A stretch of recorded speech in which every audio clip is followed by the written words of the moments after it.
नमस्कार, Hindi dictation YouTube channel पर आप सभी का स्वागत है। रेडी हो जाइए 5 सेकंड में डिक्टेशन लिखने के लिए।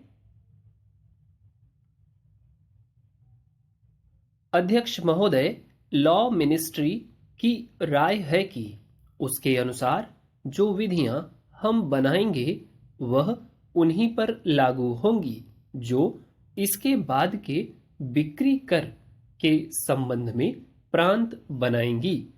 मैं समझता हूं कि कानून मंत्रालय की यह राय सही नहीं है, क्योंकि जो भावना इसके पीछे है वही उसके विरुद्ध चलती जाती है।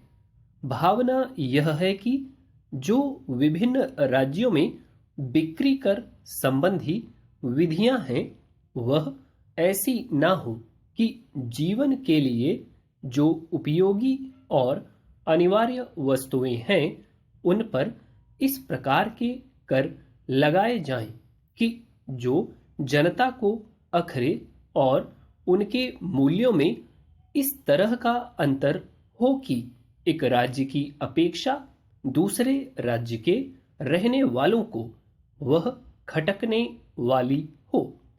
जीवन की उपयोगी और आवश्यक सामग्रियां ऐसी ही उपयोगी हैं जैसे सूर्य का प्रकाश, वायु का प्रवाह और पानी। जैसे ये अनिवार्य हैं और सब जगह उनका मूल्य समान है और ये मनुष्य की आवश्यकताओं को पूरा करती है, वैसे ही इस शेड्यूल में जिन सामग्रियों का उल्लेख है वे उतनी ही अनिवार्य एवं आवश्यक हैं और इनके संबंध में एक सामान्य विधि होनी चाहिए जो कि सब प्रांतों में पाई जाए।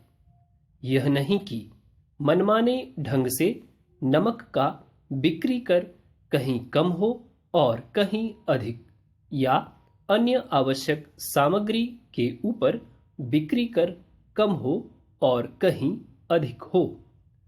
ऐसा होने से उनके मूल्यों में बड़ा भारी अंतर पड़ जाता है और बाजार भर में ऐसी आवश्यक सामग्रियां के मूल्य में अंतर होने का परिणाम बहुत बुरा होता है। इसलिए धारा 286 में बिक्री कर के संबंध में कुछ प्रतिबंध लगाए गए थे।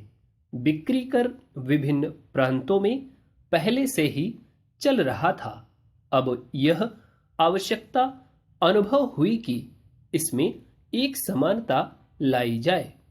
अब यह अर्थ लगाया जाए कि यह संविधान उन्हीं विधियों पर लागू होगा जो विधियां संविधान बनने के बाद बने।